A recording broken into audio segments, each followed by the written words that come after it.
தமிழ்நாடு திரையரங்கு உரிமையாளர்கள் சங்கத்தின் அவசர கூட்டம் இன்று 24/9/2024 காலை 11 மணி அளவில் தேனாம்பேட்டை டாக்டர் மல்லிகை போயஸ் ரோடு 3வது தெரு சங்க அலுவலகத்தில் நடைபெற்றது.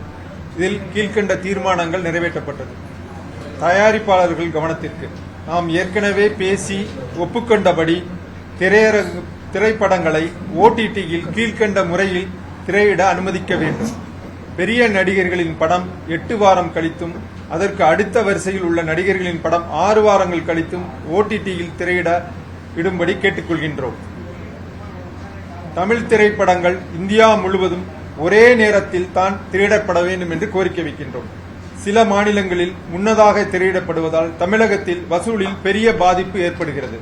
அரசாங்க கவனத்திற்காக திரையரங்குகளில் பராமரிப்பு கட்டணத்தை அனுமதி கட்டணத்தில் இருந்து 10% வசூலிக்க அனுமதி தர வேண்டுகின்றோம். மல்டிபிளெக்ஸ் திரையரங்குகளுக்கு ரூபாய் 250 வரையும், ஏசி திரையரங்குகளுக்கு சுமார் 200 ரூபாய் வரையும், நான் ஏசி திரையரங்குகளுக்கு சுமார் 150 வரையும் என்று கட்டணம் நிர்ணயித்துக் கொள்ள அனுமதி கேட்டு பணிவுடன் கேட்டுக்கொள்கின்றோம். நாம் பக்கத்து மாநிலங்களில் உள்ளபடி 24 மணி நேரமும் திரைப்படங்கள் திரையிட அனுமதி உள்ளது பக்கத்து மாநிலங்களில். அதுபோல் தமிழ்நாட்டிலும் இதுபோன்ற அனுமதிகள் வழங்க வேண்டும் என்று திரையரங்களில் இத்தனை காட்சிகள் தான் திரையிடப்பட வேண்டும் என்ற கட்டுப்பாடு இல்லாமல் திரையிட அனுமதி தர வேண்டும். ஆபரேட்டர் லைசன்ஸுக்கு தங்கள் புதிய வழிமுறை வகுத்து தந்துள்ளீர்கள். அது தெளிவாக இல்லாததால் அதை வைத்து எந்த பலனும் நாங்கள் அடையவில்லை.